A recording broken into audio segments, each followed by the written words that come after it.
What if people blinded by age-related eye disease could read a book again, thanks to a microchip that's smaller than a grain of rice? Imagine slipping on a pair of glasses and seeing letters on a page, faces of loved ones, even playing cards, all after decades of darkness. In the next few minutes, I'll show you how a former engineer at Neuralink might turn that vision into reality, and why this could rewrite the future of sight for millions. In late 2025, Science Corporation announced stunning clinical trial results.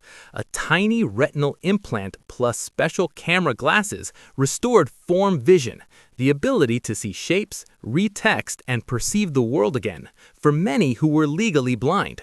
This isn't a crude blink and blobs artificial implant. It's a serious step towards functional vision restoration.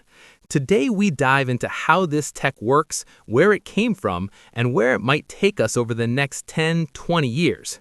Max Hodak co-founded Neuralink, but in 2021 left to start Science Corporation, aiming to turn brain-computer interface, BCI, in dreams into real, usable medical products. Science Corp acquired a retinal implant technology originally developed by another company, refined it, and called their version PRIMA retinal implant. The core ambition? Restore sight to people who lost central vision due to late-stage conditions like advanced age-related macular degeneration, AMD. Peripheral vision often remains, but central vision, needed for reading, face recognition, driving, is gone. So what is PRIMA, and how does it work? The implant is tiny, a 2x2 millimeter chip, about the size of a pinhead and less than 30 microns thick, about half the width of a human hair. It's surgically placed under the retina, replacing the function of lost photoreceptors. Users wear a pair of specially designed glasses with a camera and a projection system. The camera captures what they see, then beams infrared light invisible to the naked eye to the implant. The chip's photovoltaic cells convert that light into electrical signals, stimulating the remaining retinal neurons, which then send signals to the brain. Essentially, it tricks the eye-brain pathway into seeing again. The result isn't perfect natural vision. It's black and white, no color, lower resolution and unnatural in some ways. Some patients describe it as a processed image, but more than a few patients could actually read letters, words, even books. Some recognize shapes and objects well enough to play cards or do crosswords. So what was the clinical breakthrough? Real people who are blind reading again. In a multi-center clinical trial with 38 patients suffering from advanced AMD, the results were encouraging. Among the 32 who completed the 12-month follow-up, 80% showed significant prosthetic visual improvement. On average, the improvement corresponded to 23 to 25 letters on standard eye tests, about 5 lines on an eye chart. Some individuals even reached visual acuity close to 2063 with zoom and magnification. For many, that meant real functional vision, reading mail, recognizing faces, reading books, a milestone never before seen in blindness caused by macular degeneration. What's next?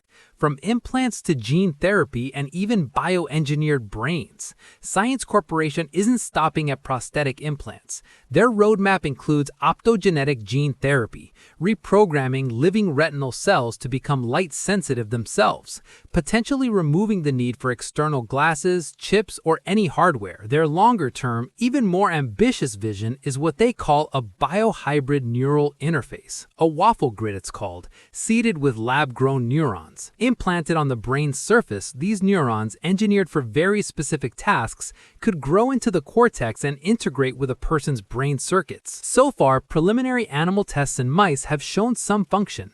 Mice actually learned to move left or right when the device was activated. The big picture dream? Not just restoring lost function, but expanding the brain's capabilities, potentially adding new modules of sensing, cognition, or even memory.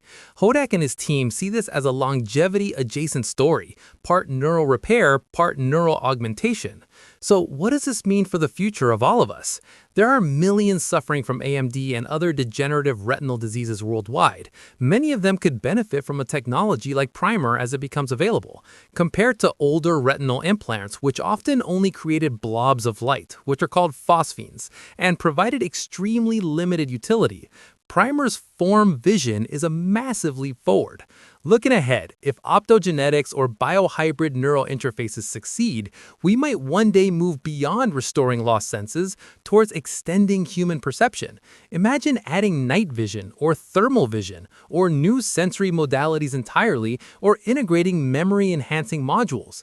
And for people today, retirees, AMD patients, people who lost vision to disease, this could mean regained independence, renewed autonomy, and a second chance at seeing life. Let's look further ahead. By the early 2030s, we could see the first commercial rollouts of PRIMA in Europe. Regulatory approval is already underway, at about an estimated cost of around $200,000 per procedure. If adoption scales and technology improves, external hardware may shrink or vanish, replaced by gene therapies providing native light sensitivity. By the 2040s and 2050s, biohybrid neural implants might open the door to augmented cognition, memory modules or sensory extensions, turning today's medical implant into tomorrow's brain upgrade. What we are witnessing today isn't just a medical milestone. It's a glimpse into a future where technology doesn't just fix what's broken, but expands what it means to be human. If you believe in the power of the brain-computer interface, this is a very significant moment. So keep watching, stay curious, because in the next 10 to 20 years, sight, we feel, may just be the beginning. If you like this video, do like, share, and subscribe to Up on Top.